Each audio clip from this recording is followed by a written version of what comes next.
योगी सरकार राजधानी लखनऊ में 19 फरवरी को ग्राउंड ब्रेकिंग सेरेमनी का आयोजन करने जा रही है, जिसके माध्यम से पूरे प्रदेश में निवेश परियोजनाओं की बड़ी शुरुआत होगी। खास बात यह है कि जीबीसी के जरिए प्रदेश के सभी हिस्सों में निवेश की बयार बहेगी। इसके अंतर्गत सर्वाधिक 52% निवेश परियोजनाओं की शुरुआत प्रदेश के पश्चिमांचल हिस्से में होगी। इससे पहले मुख्यमंत्री योगी ने कहा कि पश्चिमांचल के अतिरिक्त प्रदेश के पूर्वांचल में 29%, मध्यांचल में 14% और बुंदेलखंड में 5% निवेश परियोजनाओं को धरातल पर उतारने की कार्यवाही की जाएगी। उल्लेखनीय है कि इस ग्राउंड ब्रेकिंग सेरेमनी के माध्यम से सरकार अनुमानित 10 लाख करोड़ रुपए की निवेश परियोजनाओं को धरातल पर उतारने जा रही है। बरेली में आईएमसी मुखिया मौलाना तौकीर रजा खां के प्रदर्शन के बाद हुए बवाल से आक्रोशित हिंदू संगठन मौलाना तौकीर के विरोध में उतर आए हैं।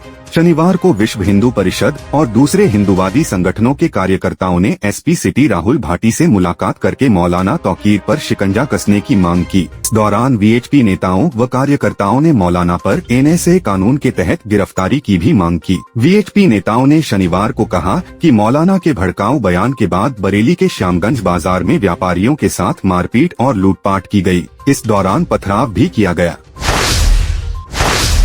बरेली में हुए बवाल को लेकर व्यापारियों में भी आक्रोश पनप गया है। शुक्रवार को बाजार में हुई घटना के विरोध में उत्तर प्रदेश उद्योग व्यापार मंडल के पदाधिकारियों ने शनिवार को प्रेस कॉन्फ्रेंस बुलाकर इसका विरोध जताया। इस दौरान व्यापारियों ने कहा कि माहौल खराब करने की कोशिश की जा रही है, इससे व्यापार ठप होने की भी आशंका है। व्यापार मंडल के प्रांतीय महामंत्री राजेंद्र गुप्ता ने मौलाना के भड़काऊ बयानों पर अंकुश लगाने के साथ मौलाना तौकीर रजा पर एनएसए की कार्रवाई की भी मांग की है।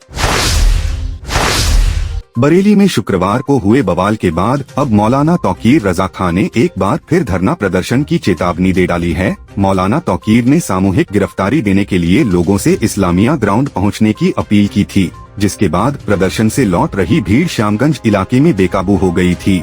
मौलाना के प्रदर्शन के विरोध में शनिवार को हिंदूवादी संगठन लामबंद होकर उतर आए और पुलिस के आला अधिकारियों से मिलकर मौलाना तौकीर पर एनएसए लगाने की मांग कर दी, जिसके बाद मीडिया के सामने आए आईएमसी मौलाना तौकीर रजा खां ने बरेली में हुए पथराव और मारपीट को लेकर हिंदू संगठनों को ही जिम्मेदार ठहराया है। मौलाना ने कहा कि अगर इन लोगों पर कार्रवाई नहीं हुई तो वे दोबारा धरना प्रदर्शन और गिरफ्तारी देने को मजबूर हो जाएंगे। मीडिया के सामने मौलाना ने हिंदू आतंकवादी शब्द का प्रयोग करते हुए हिंदू संगठनों को ही मारपीट का जिम्मेदार ठहराया है।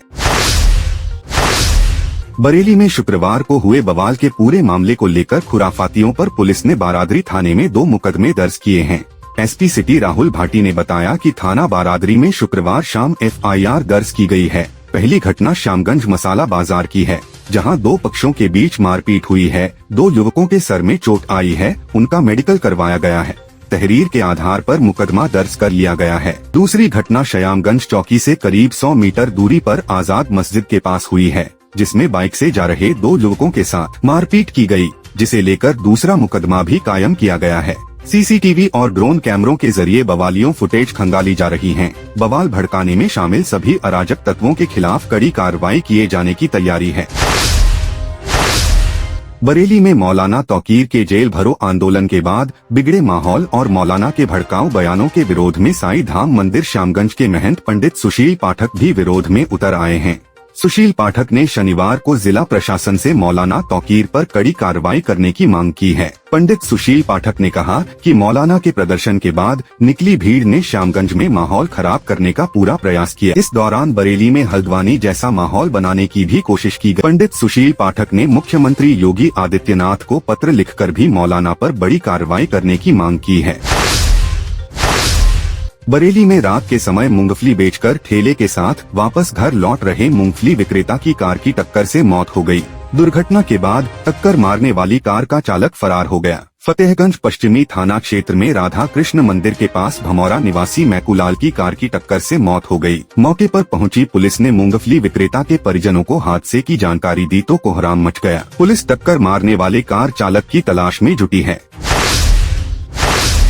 बरेली में बाइक सवार युवक को रोडवेज बस ने कुचल दिया। बहेड़ी थाना क्षेत्र के मिट्टी डांडी गांव निवासी धीरेन्द्र देर रात उत्तराखंड के रुद्रपुर से वापस लौट रहा था। इस दौरान रास्ते में बहेड़ी के पास बेकाबू रोडवेज बस ने धीरेन्द्र की बाइक में टक्कर मार दी। हादसे में गंभीर घायल हुए धीरेन्द्र की अस्पताल लाते समय रास्ते में ही मौत हो गई। हादसे के बाद बस लेकर चालक फरार हो गया। पुलिस ने रिपोर्ट दर्ज करके बस और चालक की तलाश शुरू कर दी है।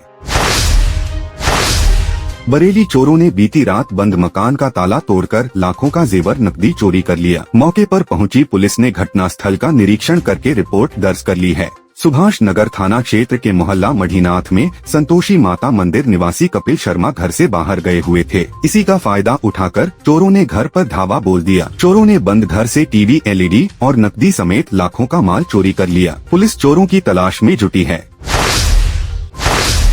बरेली में इलेक्ट्रॉनिक्स के गोदाम में आग लगने से लाखों का माल जलकर खाक हो गया। सूचना पर पहुंची फायर ब्रिगेड की टीम ने कड़ी मशक्कत के बाद आग पर काबू पाया। हादसे में लाखों का माल जलकर खाक हो गया। इज्जतनगर थाना क्षेत्र के कर्मचारी नगर स्थित इलेक्ट्रॉनिक्स के गोदाम में अचानक आग लग गई। देखते ही आग की लपटों ने विकराल रूप ले लिया। आग लगने के कारणों की जाँच की जा रही है। फिलहाल शॉर्ट सर्किट से आग लगने की बात सामने आई है।